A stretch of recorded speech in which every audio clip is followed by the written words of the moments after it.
Hey there, sports history fan. This is Arnie Chapman, aka the Football History Dude, and before we get into this episode brought to you by the Sports History Network, I wanted to tell you about another book giveaway that we have on the website. Our friend of the network, Timothy J. Brown, is giving away 5 copies of his latest book. This book is titled Hut Hut Hike, A History of Football Terminology.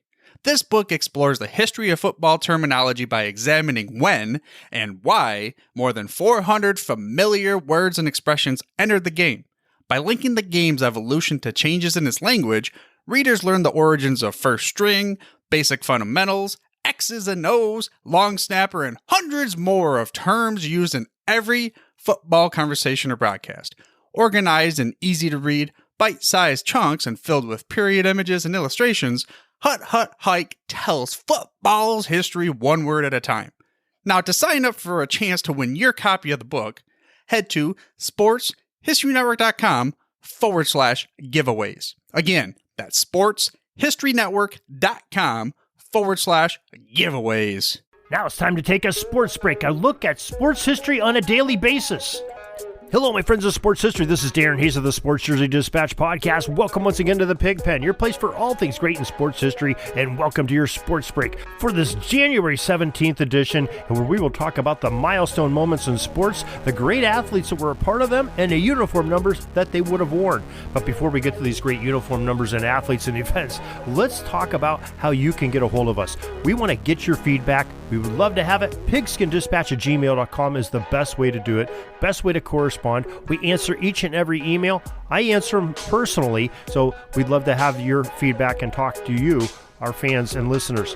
Now, let's get into this January 17th numbers. We're going to talk about numbers 11, 9, 60, 19, 76, 14, 24, 21, 54, 47, 44, 33, 23, and number 8.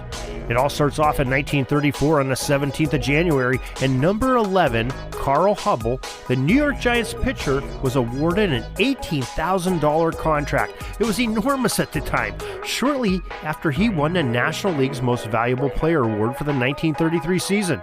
Great way to get paid when you're the best.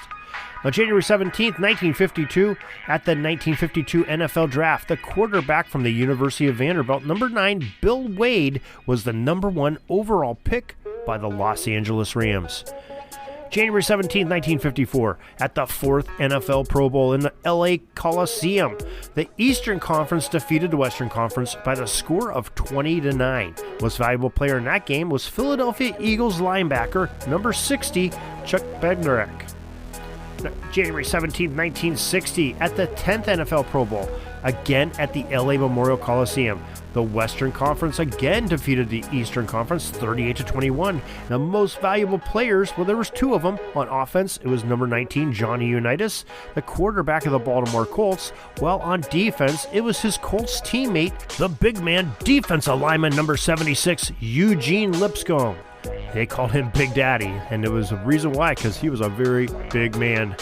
January 17, 1961, Oscar Robertson scored 23 points and registered 14 assists in the NBA All-Star Game to become the youngest talent ever to win the game's Most Valuable Player award. Now, Oscar wore the number 14 as a member of the Cincinnati Royals franchise. Our next stop on the timeline is January 17, 1970. Willie Mays was named by the Sporting News magazine as the player of the 1960s decade. The legendary baseball star wore number 24 during the extent of the decade with the San Francisco Giants. That same day in 1970, it was the 9th American Football League All-Star Game at the Astrodome in Houston, and Western Division defeated the Eastern Division 26-3. And the most valuable player selected was the Los Angeles Chargers quarterback number 21, John Hadle. On January 17, 1971, Super Bowl V commenced at Miami's Orange Bowl, and the Baltimore Colts defeated the Dallas Cowboys by the score of 16-13. Most valuable player in that game was Dallas linebacker number 54, Chuck Howley. In 1977, on the 17th of January, we had the NFL Pro Bowl at the Kingdome in Seattle. Now, the AFC defeated the NFC 24-14. Most valuable player selected was none other than Pittsburgh Steelers quarterback, number 47, Mel Blount. January 17th, 1988, the AFC Championship game at Mile High Stadium in Denver.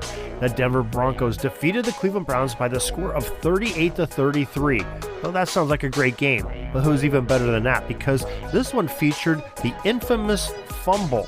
The Browns' number 44, Ernest Biner, at the Denver 3-yard line, fumbled the ball away with 1:12 remaining, and that sort of went the Browns' chances of going to the Super Bowl that year. We have more about that one over on Pigskin Dispatch for this January 17th. A lot of great footage there from some great experts of some great posts that we found from around the web. I think you'll really enjoy that one. And January 17th, 1994, Patrick Ewing, wearing number 33, became the first New York Knicks player to reach the 15,000 point mark in his NBA career. He scored a game-high 34 points in the Knicks' 106-94 victory over the visiting Minnesota Timberwolves. January 17th, 1996, at the Detroit Center, number 19, Steve Yzerman scored his 500th career NHL goal as the Red Wings defeated Colorado 3-2 at the Joe Louis Arena. He joined another number 9, Gordie Howe, who also played with Detroit, as the only players to score 500 goals for the franchise. January 17th, 2012, Miami's number 23, LeBron James, who played for the Heat then, became the youngest player in NBA history to record 20,000 career points during the Miami Heat's 92-75 victory over the Golden State Warriors. James, 28 years old, 17 days, passes number 8 Kobe Bryant, who was 29 years and 122 days old when he had his 20th career point. Our 20,000th career point. And that is your sports history, your sports break for January 17th. We are so glad that you were able to join us here once again, and we hope you'll join us each and every day because we love to talk about this great sports history. And if you're egging on for more, you can't wait till tomorrow when this clock strikes midnight on Eastern time, when this next release comes out for January 18th, well, you can go to a couple places. I recommend the sportshistorynetwork.com. 30 different podcasters bringing you some great sports history on all genres, all eras, and very family friendly. Other places are our websites, jerseydispatch.com, pigskinddispatch.com, some great football history, some great sports history, and lots to do there, including looking at all our greatest of each jersey number for all the 4 major sports in North America. So till tomorrow, everybody, have a great sports history day. This penalty kill is almost over. I got to get back out on the ice. But thanks again for joining us for another great edition of Sports Jersey Dispatch Podcast. We'll see you tomorrow. We invite you to check out our websites, jerseydispatch.com and pigskinddispatch.com. Not only see the daily sports history, but to experience the preservation of great events and people that play the games. Find us on Pigskin Dispatch. It's also on social media outlets on Facebook, Twitter, Instagram, and don't forget the Pigskin Dispatch YouTube channel. You get all your daily sports history. Pigskin Dispatch is happy to be associated with the Sports History Network, the sports headquarters of yesteryear, found at sportshistorynetwork.com. This podcast is part of the Sports History Network, your headquarters for the yesteryear of your favorite sport. You can learn more at sportshistorynetwork.com.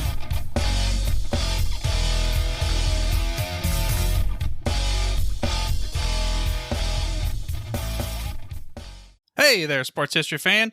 This is Arnie Chapman, a.k.a. the Football History Dude, and I hope that you enjoyed this recent episode presented by the Sports History Network and were able to learn some good old-fashioned sports history knowledge nuggets.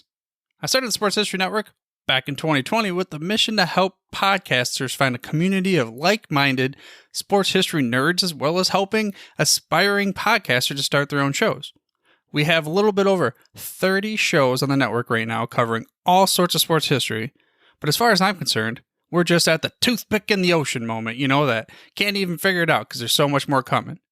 We wanted to create the ultimate headquarters for sports yesteryear, starting with Podcast Network and our website, but we're going to continue to move into other mediums as well. And here's the cool part, because we want you to be part of our team. So if you're interested in starting your own podcast, or maybe being a guest on one of our shows, or who knows, maybe even writing an article for us over on the website. Seriously, all you gotta do is reach out to us on the contact page over at sportshistorynetwork.com. You can be as technologically savvy as a Neanderthal tapping on a stone trying to figure out this whole hieroglyphics thing back in the day. Again, it doesn't matter, because even if you don't understand the whole podcast space, we have a production team that can pretty much help you out with doing everything. All you got to do, head over to sportshistorynetwork.com, head to the contact page, fill it out. That message goes right to me, and I'll reach out to you as soon as I can.